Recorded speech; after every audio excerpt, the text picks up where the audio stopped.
नमस्कार दोस्तों, मैं शुभम गुप्ता आप सभी लोगों का अपने YouTube चैनल माँ महेश्वरी बीएससी कोचिंग क्लासेज में स्वागत करता हूँ। आज के इस वीडियो में हम आप लोगों को टाइप्स ऑफ सॉप साबुन के प्रकार बताएंगे। ये हमारा साबुन टॉपिक की तीसरी वीडियो है, यानी पार्ट तीसरा, अर्थात साबुन टॉपिक पर हमारा लेक्चर थर्ड। हमने इसके पहले पार्ट यानी पहले लेक्चर में साबुन का बेसिक नॉलेज, इसकी बेसिक डेफिनेशन और सामान्यीकरण बताया था कि सामान्यीकरण क्या होता है, इसके सूत्र समीकरण बताए थे। हमने दूसरे वीडियो में साबुन बनाने की विधियों के बारे में बताया था, साबुन बनाने की कौन कौन विधियां होती हैं उन्हें एक्सप्लेन किया था, और साबुन एक अच्छे साबुन की विशेषताएं बताई थी कि एक अच्छे साबुन में कौन कौन सी क्वालिटीज होती हैं। ये हमारा थर्ड लेक्चर है, तीसरा पार्ट तीसरा, जिसमें हम टाइप्स ऑफ सॉप साबुन के प्रकार बताएंगे। साबुन कितने प्रकार के होते हैं और उनकी परिभाषाएं क्या होती हैं, अर्थात किस प्रकार बनाए जाते हैं और उन्हें अलग अलग नाम क्यों दिया गया है, उनका यूज क्या है। और इसके अलावा जो हमारा नेक्स्ट होगा, इसका नेक्स्ट लेक्चर होगा साबुन टॉपिक पर, वो हमारा होगा साबुन की स्वच्छीकारक क्रिया कि अर्थात साबुन से कपड़े किस प्रकार साफ किए जाते हैं, या फिर साबुन की स्वच्छीकारक क्रिया क्या होती है और किस प्रकार होती है। और हमारा साबुन टॉपिक 4 लेक्चर या 4 पार्ट में कंप्लीट हो जाएगा। यदि अभी तक आप लोगों ने पहले वाले लेक्चर नहीं देखे हैं तो ये भी पार्ट देखने से पहले आप पार्ट फर्स्ट पार्ट सेकंड देखिए, ताकि आप लोगों का जो साबुन टॉपिक है यदि बेसिक से अच्छा कंप्लीट हुआ तो आगे भी पढ़ने में और समझने में आसानी होगी। तो प्रारंभ करते हैं अपना आज का टॉपिक, और आज अपना है टाइप्स ऑफ साबुन, साबुन के प्रकार कौन कौन है तथा यदि अभी तक आप लोगों ने पहले वाली वीडियो पहली वीडियो दूसरी वीडियो यानी पार्ट फर्स्ट और पार्ट सेकंड नहीं देखा है तो पहले उन्हें देख लीजिए, फिर इसके बाद ये वाली वीडियो देखिए। तो इससे में आपका जो साबुन का बेसिक है वो अच्छे से कंप्लीट हो जाएगा और आप लोगों को साबुन टॉपिक या फिर ये वीडियो भी अच्छे समझ में आएगी, क्योंकि हमारा बेसिक जितना अच्छा होगा तो आगे पढ़ने में भी आसानी होती है। तो प्रारंभ करते हैं अपना आज का टॉपिक टाइप्स ऑफ सॉप। तो साबुन के प्रकार की बात की जाए, साबुन कितने प्रकार के होते हैं, तो साबुन 8 प्रकार के होते हैं।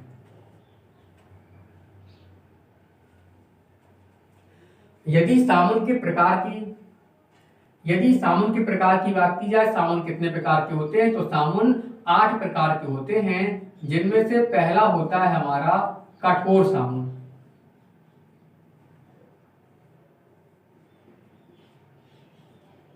कठोर साबुन यानी हार्ड सॉप। ये क्या होते हैं, इसकी परिभाषा क्या होती है और इन्हें कठोर साबुन क्यों बोला गया, तो वे साबुन जो सस्ते तेलों व वसाओं की क्रिया NaOH, अर्थात वे साबुन जो सस्ते तेलों और वसाओं की क्रिया किससे NaOH सोडियम हाइड्रोक्साइड व NaOH या KOH पोटेशियम हाइड्रोक्साइड से कराने पर बनाए जाते हैं, उन्हें बोलते हैं कठोर साबुन। हम साबुन बनाने की विधि बता चुके हैं कि साबुन किससे बनाए जाते हैं, तेल या वसा की क्रिया किससे करा दो, सोडियम हाइड्रोक्साइड या पोटेशियम हाइड्रोक्साइड से करा दो। क्योंकि साबुन क्या होते हैं, तेल या वसाओं के सोडियम या पोटेशियम लवण होते हैं। और सोडियम पोटेशियम लवण बोले जाए तो एक प्रकार से धात्विक लवण होते हैं। ये धातुएं तो बहुत सारी होती हैं, लेकिन पहले भी हमने बताया था पहले वाली वीडियो में कि हम जो धातु होते हैं बहुत सारी, और हम सारी धातुओं से साबुन बनाए जा सकते हैं। अर्थात हमने क्या लिया, सोडियम पोटेशियम, मैग्नीशियम ले सकते थे, कैल्शियम ले सकते थे, एल्यूमिनियम ले सकते थे, जिंक ले सकते थे, लेकिन इनके अलावा जितनी भी और भी धातुएं हैं उनसे बनाए गए साबुन का उपयोग सफाई कार्यों में नहीं किया जाता, अर्थात कपड़े धोने और नहाने में नहीं किया जाता। अर्थात सफाई करने में के लिए यदि हमें साबुन बनाना है कपड़े धोने नहाने के लिए, तो हमें सोडियम या पोटेशियम धातु से ही साबुन बनाना होगा। तो इसके लिए साबुन होते हैं वसा और तेल, वो कैसे होते हैं, अम्लीय प्रकृति के होते हैं। अब क्रिया किससे करेंगे, वो क्षारीय प्रकृति वालों से। तो जो सोडियम और पोटेशियम लिए जाते हैं वो कैसे लिए थे, क्षार के रूप में लिए जाते हैं। तो हम सोडियम लेंगे तो पोटेशियम लेंगे। तो कठोर साबुन क्यों नाम दिया गया उन्हें, क्योंकि हम जब इनकी क्रिया, क्योंकि साबुन तेल या वसा से बनाए जाएंगे, तेल या वसाओं की क्रिया सोडियम NaOH या फिर KOH से कराना है, तो जब हम सस्ते तेल और वसा लेते हैं, क्योंकि NaOH KOH तो लेना ही दो में से एक चीज ना, चाहे सोडियम लवण बना ले हम इसका या फिर पोटेशियम लवण बना ले, लेकिन यदि हम इसकी क्रिया सस्ते तेल या वसाओं से करते हैं तो बनने वाले साबुन कैसे होते हैं, निम्न कोटि के होते हैं और वो कठोर होते हैं, और कठोर होने के कारण उन्हें बोला गया कठोर साबुन। अब वो कठोर क्यों होते हैं, क्योंकि सस्ते तेल या वसा होने के कारण जो साबुन होता है तो साबुन के विलयन में जो ये क्षार OH जो OH है, मतलब साबुन बनाते हैं विधि बताई थी हमने कि साबुन का विलयन जब साबुन बनाया जाता है तो साबुन ऊपर तैरता रहता है, उसे अलग कर लेते हैं। लेकिन सस्ते तेल और वसाओं का यूज करने के कारण जो सस्ते तेल और वसा होते हैं वो क्षार से अलग नहीं हो पाते, अर्थात उससे अलग होकर ऊपर विलयन में प्राप्त तैरते नहीं है, अर्थात तेल या वसा सस्ती होने के कारण जब साबुन का विलयन बनाया जाता है तो वो उसमें ऊपर नहीं तैरते, जब ऊपर ना तैरकर वो क्या होते हैं, तो हमें साबुन का विलयन अलग से प्राप्त नहीं होता, अर्थात तेल या वसाओं के सस्ते होने के कारण या निम्न क्वालिटी होने के कारण ये अलग से ऊपर नहीं तैरते हैं, बल्कि इनके साथ क्षार, ग्लिसरॉल, तेल आदि सब कुछ सम्मिलित रूप में पाया जाता है, और जो इस क्षार होता है वो साबुन से अलग नहीं हो पाता, और क्षार अलग ना होने के कारण ये क्या होते हैं, सूखने में बहुत ज्यादा कठोर या फिर हार्ड होते हैं, इसीलिए इन्हें क्या कहते हैं, कठोर साबुन भी कहा जाता है। इसीलिए इन्हें कठोर साबुन कहते हैं, और इन्हें कड़े साबुन भी कहा जाता है। कठोर तो मतलब वो चीज कड़ी होगी, तो इन्हें कड़े साबुन भी कहते हैं। तो क्या होगी विशेषता इसकी कि ये साबुन बनाने के लिए हम सस्ते तेल या वसाओं को यूज करते हैं। तो इसकी परिभाषा ऐसे ही बोली जा सकती है कि सस्ते तेल व वसाओं की क्रिया NaOH या KOH से कराने पर प्राप्त साबुन को कठोर साबुन कहते हैं। क्योंकि ये कठोर होते हैं तो इन्हें कड़े साबुन भी कहा जाता है। और या हम जब जानते हैं कि इनकी क्रिया या फिर चूंकि हम जानते हैं साबुन तेल या वसाओं की क्रिया सोडियम हाइड्रोक्साइड या पोटेशियम हाइड्रोक्साइड से कराकर ही बनाए जाते हैं, तो हम इसकी परिभाषा दूसरे प्रकार से भी बोल सकते हैं। क्या बोल सकते हैं कि वे साबुन जो सस्ते तेल या वसाओं का यूज करके बनाए जाते हैं, कि वे साबुन जो सस्ते तेल या वसाओं के द्वारा बनाए जाते हैं कठोर साबुन कहलाते हैं। अर्थात हम अपनी परिभाषा, अर्थात चूंकि साबुन बनाने के लिए तेल और वसाओं की क्रिया सोडियम हाइड्रोक्साइड या पोटेशियम हाइड्रोक्साइड से ही करानी पड़ती है, और जब इनसे ही करानी पड़ती है तो ये तो होते ही है, तो चाहे हम ऐसा बोलते हैं वे साबुन जो सस्ते तेल और वसाओं की क्रिया NaOH या KOH से कराकर बनाए जाते हैं कठोर साबुन कहलाते हैं, या सीधे ही इन्हें बोला जा सकता है कि वे साबुन जो सस्ते तेल और वसाओं से बनाए जाते हैं कठोर साबुन कहलाते हैं। इनका यूज कायम होता है यदि इनके उपयोग की बात की जाए, तो इनका उपयोग कायम होता है, तो इनका उपयोग किया जाता है कपड़े धोने साबुन बनाने में, कपड़े धोने में। जो हम जानते हैं कपड़े धोने साबुन का बहुत हार्ड होता है, कठोर होता है ना, और इनका उपयोग और जैसा हम जानते हैं कपड़े धोने का साबुन बहुत हार्ड और कठोर होता है, तथा इनका उपयोग नहाने में नहीं किया जाता, क्योंकि इनमें क्या होता है, क्षार उपस्थित होता है, और जो क्षार होता है तो साबुन में क्षार मिला होने के कारण ये हमारी त्वचा को नुकसान भी पहुंचाते हैं, और इसीलिए इनका उपयोग नहाने में नहीं किया जाता है, तथा इनका उपयोग किसमें करते हैं, हम कपड़े धोने में किया जाता है। दूसरा है हमारा मुलायम साबुन।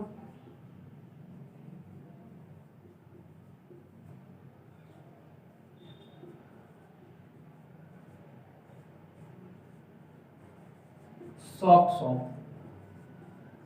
ये क्या होते हैं, तो इसमें क्या है, नॉर्मल सी बात है, सस्ते तेल और वसाओं के द्वारा बनाए गए साबुन कठोर साबुन कहलाते हैं, और क्या बोल दिया जाए इन्हें, अच्छे तेल या वसा के द्वारा, अच्छे तेल या वसा के द्वारा बनाए गए साबुन क्या कहलाते हैं, मुलायम साबुन कहलाते हैं। इसकी परिभाषा भी दो प्रकार से लिखी जा सकती है, अच्छे तेल व वसाओं की क्रिया NaOH या KOH से कराने पर प्राप्त साबुन मुलायम साबुन कहलाते हैं, या वे साबुन जो अच्छे तेल और वसाओं का उपयोग करके या अच्छे तेल या वसाओं के द्वारा बनाए जाते हैं क्या कहलाते हैं, मुलायम साबुन कहलाते हैं। क्योंकि मुलायम साबुन जो है तो इनका उपयोग नहाने में करते हो। पहले हम बता चुके हैं यदि हमें साबुन जो बनाना उसका उपयोग सफाई कार्य में करना तो हमें उसकी क्रिया NaOH या फिर KOH से ही करानी पड़ेगी। तो हम दोनों प्रकार से इसे बोल सकते हैं ना। और बोलना अच्छा कैसा रहेगा, तो पूरा बोल दिया था। अच्छा है कि अच्छे तेल या वसाओं की क्रिया सोडियम हाइड्रोक्साइड या पोटेशियम हाइड्रोक्साइड से कराने पर प्राप्त साबुन मुलायम साबुन कहलाते हैं। तो मेन पॉइंट क्या है, यहाँ पे तेल कैसे होते हैं, अच्छे तेल, यहाँ पे क्या लेते हैं अपन, सस्ते तेल या बसा लेते हैं ना। इनका यूज क्या में होता है, यदि इनका यूज देखा जाए, इनका उपयोग क्या में करते हैं, तो इनका उपयोग करते हैं नहाने के साबुन में, नहाने में, शैम्पू बनाने में, और हजामत या फिर सेविन वाले साबुन आते हैं हजामत साबुन बनाने में, सेविन सोप बनाने में, या फिर हजामत क्रीम बनाने में, यानी शेविंग क्रीम बनाने में, है ना। और इनकी खास बात होती है मुलायम होते हैं, तो ये साबुन जल के साथ ज्यादा झाग देते हैं, आसानी से ज्यादा झाग दे देते हैं। और हम जानते हैं नहाने वाला साबुन में जो होता है मुलायम होता है, मतलब हमारी त्वचा में ज्यादा रगड़ना नहीं चाहिए ना, नहीं त्वचा में रगड़ने पर क्या हो जाएगा, लाल पड़ जाएगी या फिर नुकसान पहुंचा सकते हैं। और झाग भी आसानी से देना चाहिए। शैम्पू सब लोग यूज ही करते हैं, कितना आसानी से कितना ज्यादा झाग दे देता है, तो इसमें मुलायम होने के कारण ज्यादा झाग निकलता है। इसमें एक कारण और झाग देने का। और हजामत साबुन, हजामत क्रीम मतलब सेविन साबुन, सेविन सोप और सेविन क्रीम, इनमें भी बहुत ज्यादा झाग निकलता है, आसानी से देते हैं ना। इसमें इसका हमारा अगले साबुन कौन सा है, तो नीचे देख ना रहा होगा तो हम मिटाकर आगे बता दे रहे हैं।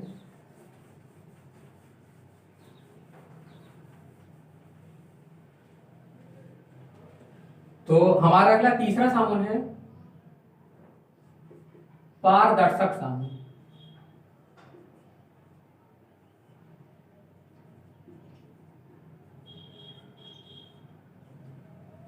पारदर्शक साबुन क्या होते हैं, तो तीसरा है पारदर्शक साबुन। ये साबुन क्या होते हैं, तो जब नहाने के साबुन को एल्कोहल में घोलकर या मिलाकर बने विलयन का वाष्पीकरण किया जाता है ना, इस प्रकार प्राप्त विलयन का वाष्पीकरण किया जाता है, तो प्राप्त साबुन को पारदर्शक साबुन कहा जाता है ना। क्या होते हैं, नहाने के साबुन को एल्कोहल में विलय करके घोलकर प्राप्त विलयन का वाष्पीकरण करने पर प्राप्त साबुन को पारदर्शक साबुन कहते हैं।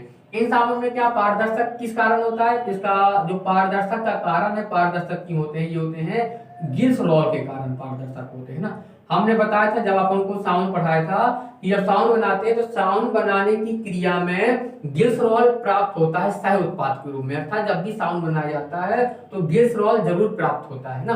पूछ भी लिया था पेपर में कि साबुन के साथ साबुन बनाने में और कोई दूसरा पदार्थ कौन प्राप्त होता है, ग्लिसरॉल प्राप्त होता है। तो हम जो साबुन बनाने की विधि हमने पढ़ाई थी आप लोगों को, उनमें सबने बताया था कि साबुन बनाने के साथ ग्लिसरॉल या फिर जो दूसरा विलयन होता है उसमें थोड़ा मात्रा में उसमें ग्लिसरॉल और क्षार और तेल और सोडियम क्लोराइड या पोटेशियम क्लोराइड उपस्थित होते हैं। और उस पूरे विलयन को एक में कौन सी विधि थी अपनी, गरम विधि। गरम विधि में उस विलयन को, उस मिश्रण को लाई बोला जाता था, और आधुनिक विधि में इन सबके मिश्रण को क्या बोलते थे, मीठा जल बोलते थे। मीठा जल क्यों, ग्लिसरॉल को मीठा जल कहा जाता है ना। और इनका उपयोग, इनसे क्या करते हैं, व्यापारिक स्तर में ग्लिसरॉल प्राप्त किए जाते हैं। हमने आप लोगों को सेकंड पार्ट में तीनों वीडियो बताई थी, अभी तक आप लोगों ने वो वीडियो पार्ट नहीं देखा तो पहले उसे देख लीजिए ताकि आप लोगों को आगे आसानी समझ में आ जाएगा। तो ये पारदर्शक साबुन बनाते हैं अपन, साबुन बनाने में तो साबुन की विलयन को अलग से अलग कर लेते हैं, ऊपर तैरता रहता है, नीचे वाले विलयन में जो उसमें ग्लिसरॉल क्षार और भी जो पदार्थ होते हैं उन्हें अलग कर लेते हैं। जब पारदर्शक साबुन बनाया जाता है तो पारदर्शक साबुन में एल्कोहल की विलयन के साथ वाष्पीकरण करने के बाद जो साबुन बनाए जाते हैं उन विलयन में थोड़ी मात्रा में ग्लिसरॉल भी डाल दिया जाता है, जिससे क्या हो जाता है, एक प्रकार से एल्कोहल और ग्लिसरॉल के कारण ये पारदर्शक हो जाता है ना। और जो एल्कोहल होता है तो देखा जाए ग्लिसरॉल एक प्रकार का एल्कोहल ही होता है, इसमें एल्कोहल के कितने 3 अणु मौजूद होते हैं, है ना। इसे बोलते हैं ट्राईहाइड्रेट एल्कोहल, किसे, ग्लिसरॉल को। और इनका यूज किस में करते हैं, पारदर्शक साबुन का। तो पारदर्शक साबुन के उपयोग की बात की जाए, इसका यूज किस में करेंगे, तो इसका उपयोग नहाने में ही किया जाता है। और इसके एग्जाम्पल ले लें तो इनके एग्जाम्पल आपने देखो पियर्स साबुन पारदर्शक होता है, और पियर्स के अलावा भी और कुछ साबुन आते हैं जो पारदर्शक होते हैं। और इनके उपयोग की बात की जाए कि इनका उपयोग कैसे करते हैं, तो इनका उपयोग भी नहाने में किया जाता है ना, नहाने में किया जाता है। और जो ये पारदर्शक साबुन होते हैं ये क्या करते हैं, त्वचा को किसी प्रकार का नुकसान नहीं पहुंचाते है ना, क्योंकि इनमें क्या प्राप्त होता है, इसका नाम है इसका मीठा जल मतलब ग्लिसरॉल और अल्कोहल की मात्रा उपस्थित होती है। अगला हमारा है पारदर्शक साबुन के बाद समुद्री साबुन। चौथा है समुद्री साबुन। ये क्या होते हैं, वे साबुन जो नारियल के तेल की क्रिया इससे NaOH या KOH सोडियम हाइड्रोक्साइड या पोटेशियम हाइड्रोक्साइड से कराने पर बनाए जाते हैं, उन्हें समुद्री साबुन कहते हैं। इनमें अब नारियल का तेल का यूज क्यों करते हैं, तो हम जानते हैं समुद्र का पानी सबसे ज्यादा खारा होता है, मतलब उसमें खारापन की बात क्या बोले एक प्रकार से, वो उसका pH मान क्या सबसे ज्यादा होता है ना। और खारा मतलब कठोर बोल दो, या उसमें क्षारीयता की मात्रा बहुत ज्यादा होती है, या वो क्षारी प्रकृति का बहुत ज्यादा होता है, और कठोर ही बोला जा सकता है, खारा वो बोला जा सकता है, या फिर बहुत ज्यादा क्षारी होता है। और समुद्र के पानी में देखा जाए गर्मी में हाथ में ले जाए तो नमक के कण तक उसमें महसूस होते हैं ना। और क्या होता है, समुद्र का पानी इतना ज्यादा खारा होता है कि साधारण साबुन वहां पर फेल हो जाते हैं। यदि हम समुद्र के किनारे रहने वाले जो लोग हैं वो नहाने में या फिर कपड़े धोने साधारण साबुन का उपयोग करें तो वो क्या करते हैं, ना तो सफाई हो पाती है और ना ही वो झाग देते, तो उनके लिए कुछ अलग साबुन बनाए गए जिनमें क्या करते हैं, हम नारियल के तेल का यूज कर देते हैं, अर्थात जो नारियल के तेल से बनाए जाते हैं, है ना। और नारियल के तेल से जब बनाते हैं तो नारियल तेल क्या होता है, ये खारे पानी के साथ भी क्रिया कर जाता है, और समुद्री पानी के साथ क्या होते हैं, नारियल तेल से बनाए गए साबुन भी झाग बना देते हैं। तो नारियल तेल से बनाए गए साबुन समुद्री साबुन होते हैं, उनका उपयोग क्या हो जाएगा, तो उनका उपयोग है समुद्री जल में सफाई कार्य करने में। यदि हम समुद्री जल का लिए हैं उपयोग में देखा जाए, यदि हम समुद्री जल का उपयोग कपड़े धोने में नहाने में करते हैं तो हमें क्या करना होता है, समुद्री साबुन मतलब नारियल तेल से बनाए गए साबुन ही यूज करने होंगे। अगला देखिए पांचवा हमारा, तो आ जाएगा हमारा हजामत का साबुन।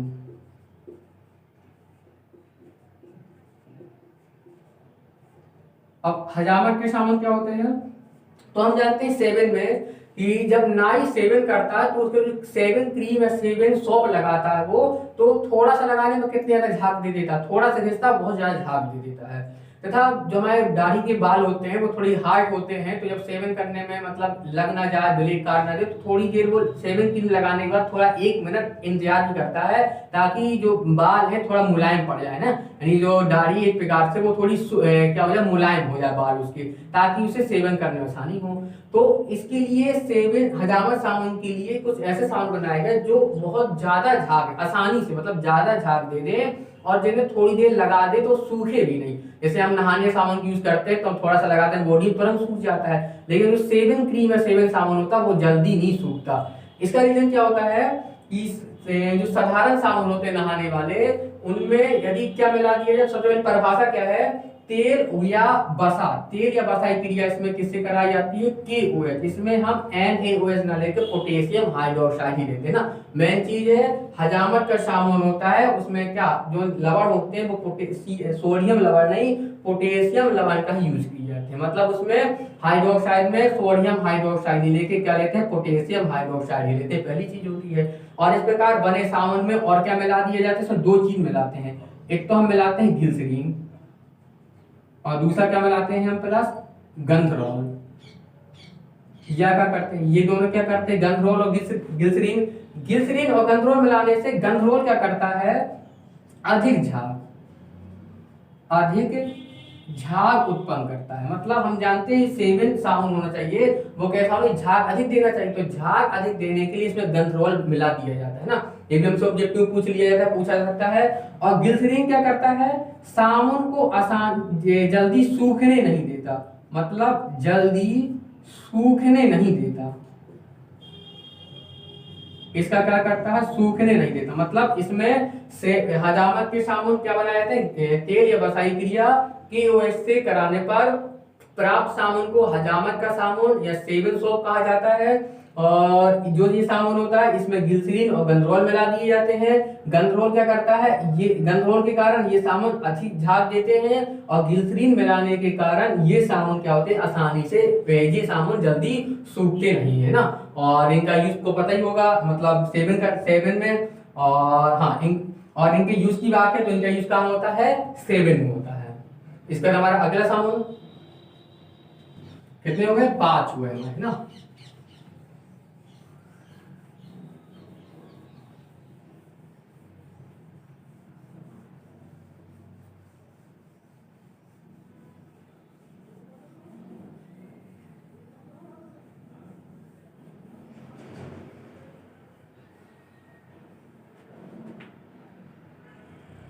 तो छठवां है हमारा चिकित्सा साबुन।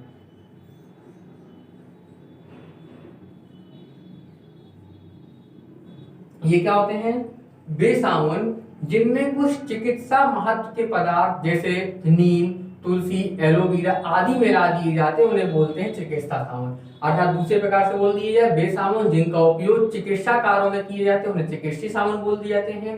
इनकी खास बात क्या होती है, जब ये साबुन तेल वसा की क्रिया NaOH या KOH से मिलाकर कराई जाती है तो इस प्रकार प्राप्त साबुन के विलयन में कुछ चिकित्सीय महत्व के पदार्थ जैसे नीम या तुलसी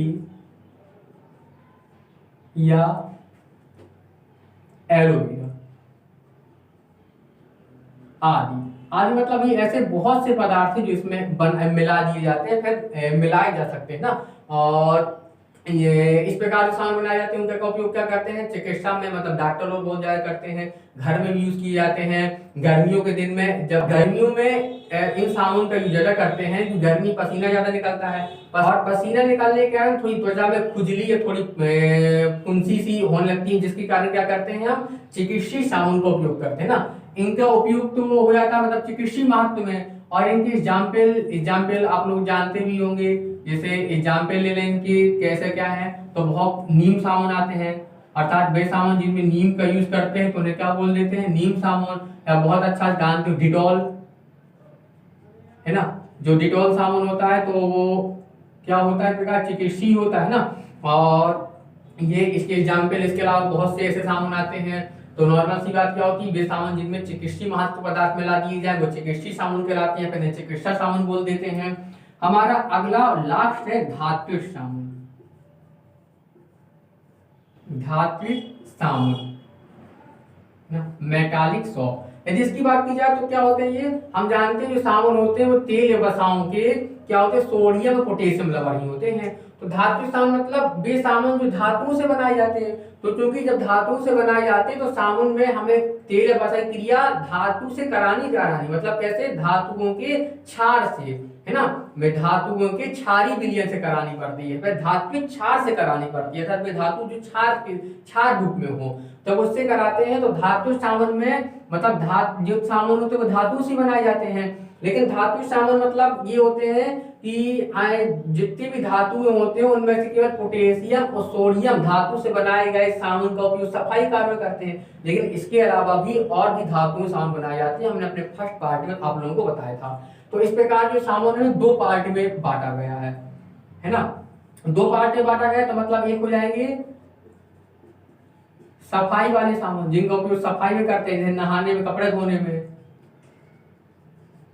और दूसरे आ जाएंगे अदर साबुन, है ना, अन्य साबुन आ जाएंगे। सफाई वाले की बात की जाए तो इसमें हमें करना है तो क्या, कौन कौन धातु ली जाएगी, सोडियम हाइड्रोक्साइड अर्थात सोडियम धातु लवण होंगी, अगर पोटेशियम अर्थात पोटेशियम धातु होगी, है ना, तो इन्हें बोले पोटेशियम लवण, इन्हें बोले सोडियम लवण। तो इस प्रकार बने साबुन जो होंगे वो कैसे होंगे, सोडियम लवण के रूप में, पोटेशियम लवण के रूप में होंगे। अन्य साबुन मतलब और भी हम कर सकते हैं, जैसे अन्य की बात की जाए, अन्य में कौन कौन आ जाएगा, तो अन्य में हम ले सकते हैं नंबर 1 कैल्शियम व मैग्नीशियम। कैल्शियम और मैग्नीशियम से जब धातु का उपयोग कर साबुन बनाए जाते हैं तो इन साबुन का उपयोग कहाँ करते हैं, स्नेहक के रूप में। स्नेहक क्या होते हैं, वे पदार्थ जिनका उपयोग चिकना करने में किया जाता है ना, चिकनाई कार्यों में किया जाता है। मतलब किसी भी चीज को चिकना करने में जिन पदार्थों को हम बोलते हैं स्नेहा, तेल, ग्रीस। स्नेहा मतलब किसी वे पदार्थ जो किसी चीज को चिकना कर देते हैं, चिकना करने में उपयोग किए जाते हैं, स्नेह पदार्थ हो जाते हैं। इसके अलावा और पदार्थों का किसी चीज को चिकना करने में यूज करते हैं ना, तो कैल्शियम और मैग्नीशियम से बनाए गए सामान का उपयोग स्नेहक के रूप में, शुष्की कारक के रूप में करते हैं। किसी चीज को शुष्क करने में, जब पेपर हमारा कागज, जब कागज बनाते हैं तो कागज दो प्रकार के होते हैं, कुछ शुष्क मतलब कैसे कागज होते हैं, रूखे कागज मतलब यही पेपर, और कुछ होते हैं चिकने कागज कापियां जो दो प्रकार की आती है, कुछ चिकने पेजों की और कुछ रफ कागज मतलब सूखे पेजों की। तो इनमें साबुन का यूज किया जाता है। किसी भी चीज को शुष्क करने में कैल्शियम मैग्नीशियम से बनाए गए साबुन का यूज किया जाता है ना। और इसके अलावा और धातु ले लें तो जो हम पेंट बार्निश का यूज करते हैं वो भी सोडियम और पोटेशियम को छोड़कर अन्य धातुओं से बनाए गए साबुन का यूज किया जाता है पेंट बार्निश बनाने में। वाटर प्रूफ चीज बनाने में, किसी चीज को क्या करना है, जल रोधी बनाना है, जल रोधी मतलब वाटर प्रूफ बनाना, तो उसके लिए क्या करते हैं, इन साबुन के इन दो धातुओं को छोड़कर अन्य धातुओं से बनाए गए साबुन का यूज किए जाते हैं। वो क्या होते हैं, जल में अविलय होते हैं। इनका सफाई कार्य क्यों करते हैं, क्योंकि इन धातु से बनाए गए साबुन क्या होते हैं, जल में विलय होते हैं, और इसके अलावा अन्य धातु से बनाए गए साबुन जल में अविलय होते हैं। कैल्शियम मैग्नीशियम के अलावा हम एल्यूमिनियम व क्रोमियम धातु है ना, एल्यूमिनियम व क्रोमियम धातु, एल्यूमिनियम व क्रोमियम धातु से भी साबुन बना सकते हैं। और इन धातुओं से द्वारा जो साबुन बनाए जाते हैं उनका यूज क्या करते हैं, पेपर को चिकना करने में। इसका यूज करते हैं पेपर को चिकना करने में, पेपर या फिर कागज को चिकना करने में करते हैं ना। इनका यूज किया जाता है इसमें एल्यूमिनियम और क्रोमियम का। इसी प्रकार जिंक धातु, जिंक धातु का उपयोग करके साबुन बनाए जाते हैं। जिंक धातु का यूज करके साबुन बनाए जाते हैं, क्या करते हैं, चिपकाने वाले टेप बनाने में।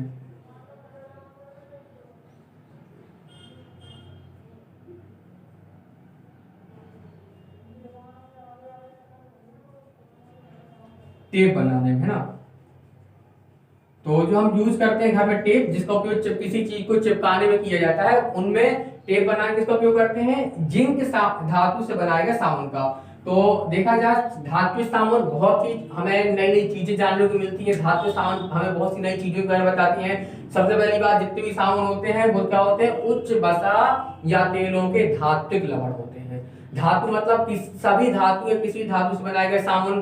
तो सोडियम पोटेशियम बनाए गए साबुन का उपयोग कपड़ा धोने नहाने में करते हैं, क्योंकि जल विलय होते हैं।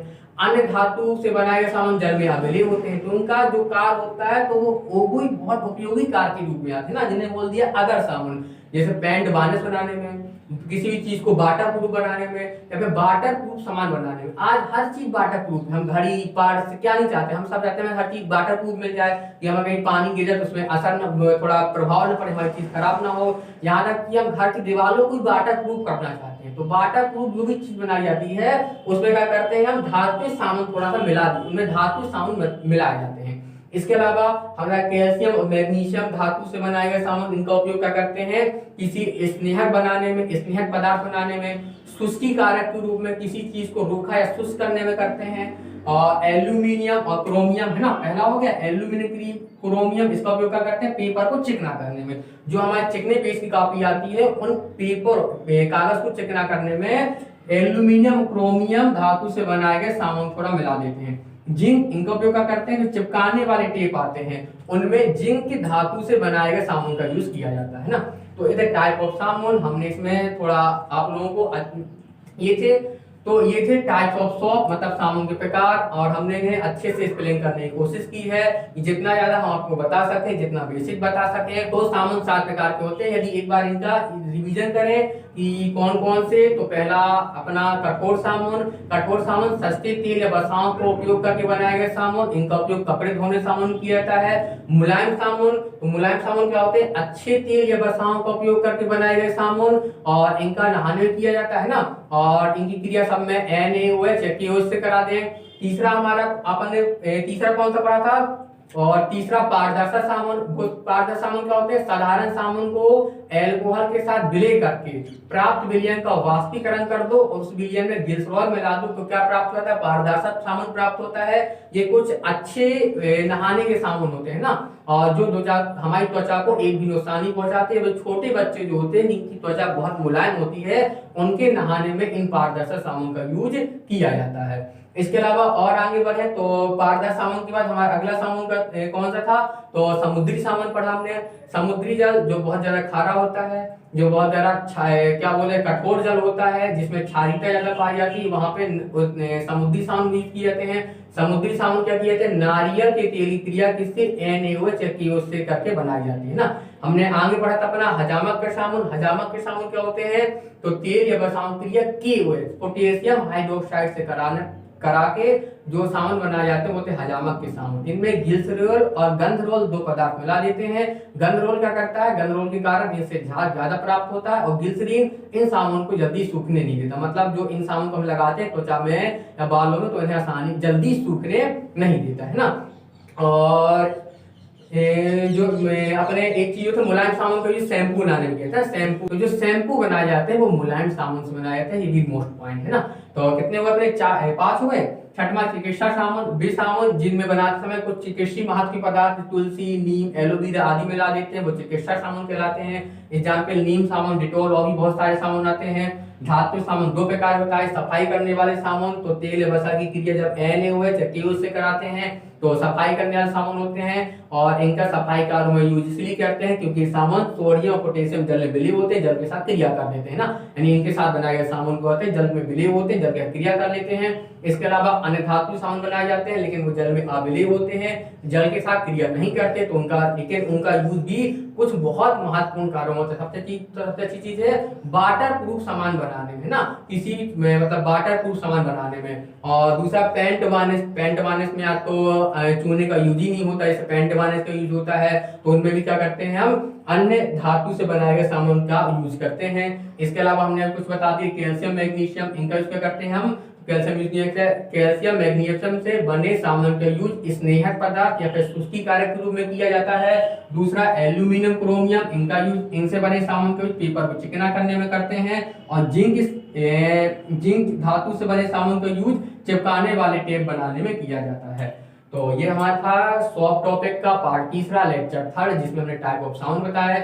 इस वीडियो में इतना ही। इसके बाद हम इसके चौथे पार्ट लेक्चर चौथे में साबुन की स्वच्छता विधि बताएं। 4 पार्ट में हमारा साबुन का टॉपिक पूरा हो जाएगा। यदि आप लोगों को वीडियो अच्छी लगी तो लाइक कीजिए, अपने दोस्तों में शेयर कीजिए ताकि सभी लोगों को इसका फायदा मिल सके। और इस वीडियो में इतना ही, और इसके बाद मिलते हैं आप लोगों से अगली वीडियो में। तब तक की नमस्ते, जय हिंद।